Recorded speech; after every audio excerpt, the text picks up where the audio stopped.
All right, welcome. We're joined today by East Carolina coach Michael Schwartz, players Jaden Walker and RJ Felton.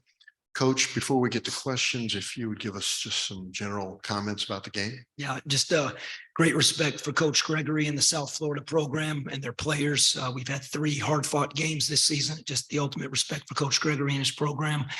Very proud of our guys to come back and fight, especially after a little bit of a slow start, in terms of the first 4 minutes particularly, but very proud of these 2 guys and our whole group for fighting, the rest of the way. And we're fortunate to be able to win this game. All right, do we have questions? Okay, from the front. Jaden, RJ, it felt like you guys just took over this thing after that slow start. What seemed to be working for you guys? You both finished with 22 points. What seemed to be the momentum there heading into that final stretch after that slow start? Over the time, like down to 3 games when Javon went down, we had a new man step up. Jay Walker had to step up in that role. Step up in the PD spot. He's prevailing in the role, and I'm learning how to play off of him. We build that chemistry over the past times, and we're looking to set each other up on and off the ball. No further questions from the front. Okay, Chuck, let's go to Zoom.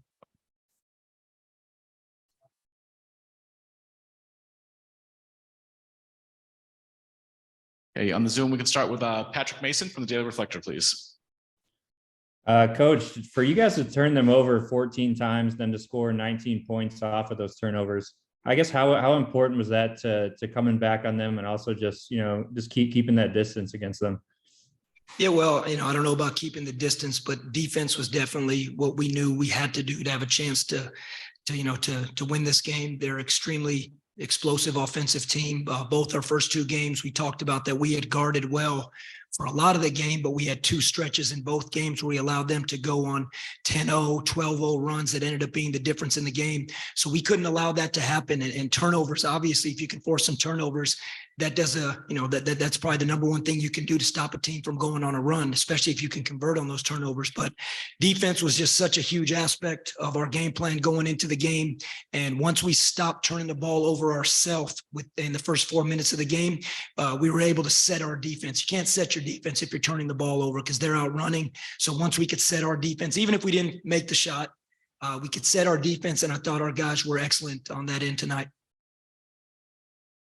Okay, we'll go next to Stephen Igo, please. Jaden, the first time y'all met South Florida, the first 2 times you were playing more off the ball, playing point guard tonight. How did that maybe change things for you guys, as far as game plan, and obviously just kind of change the flow of the game and, how it came out? Piggybacking off of what RJ said, we took a loss from Jamal Small. He got injured earlier in the season, and I started playing point guard, so I had to step up. And tonight, I just had to keep being aggressive. And once we got through that little shaky start we had at the beginning of the game started to slow down. And, just was looking for my teammates to be in the right spots, and we was able to capitalize off of that. Okay, other questions, please? Coach, Harris ended up scoring, I think, 26, but he had to take 22 shots to do it. So were you happy with kind of just how much y'all made him work to get those points? Well, you and I talked about this before we headed to Fort Worth, and you just can't shut him down. I mean, you could try and you're going to do that. And that was obviously our focus. But if you put it on shutting him down and that ends up being what your barometer is of success, you're not going to come out on the positive end of that a lot because he's that dynamic of a scorer. But what you can do is you can try and make him take shots on our terms, which I thought we did tonight. We got him off the line a few times, whereas in the first 2 games, he got those threes up. And when he can shoot the ball comfortably, he can put a 6-0, 9-0 run on you in a hurry. So to make him take 22 shots, that's an advantage for us because not only that, but maybe Shua's a little bit less involved in the game because he's a huge part of their offense too. And great credit to Luigi DeBow and what he did. Obviously, he started, I would venture to say, without looking at it, this is probably as close to a career high in minutes, if not it, for him tonight and for him to battle on that end defensively versus their big fella, give great credit to Luigi. Coach, how important was the perimeter game for you guys, just even offensively? I know Dave hit three pointers in the first half, and then obviously RJ hit 4 more in the second half. Just, I'm sure spacing the floor wise, but how important was that for you guys offensively?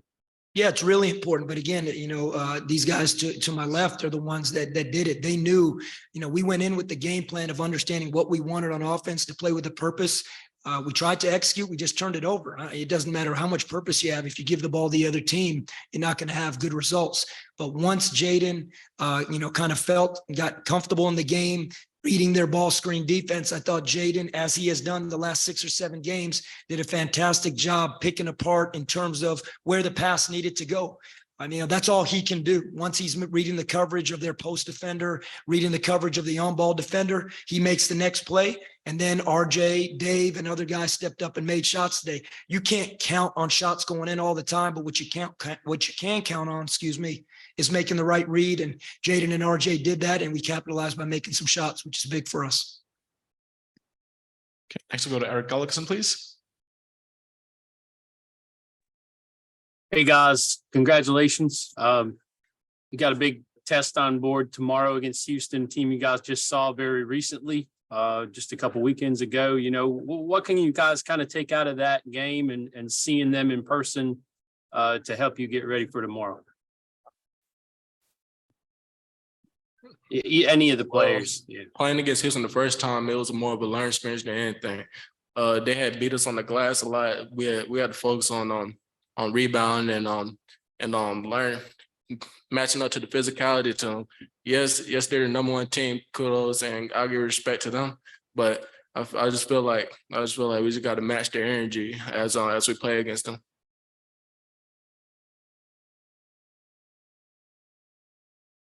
Coach, before we let you go, the ECU women's team is playing for the conference championship tonight. Anything you want to have to say about on their behalf? Go Pirates. Let's get a championship tonight. Yes, sir. Go ladies. Thank you, Coach. Thank you, guys.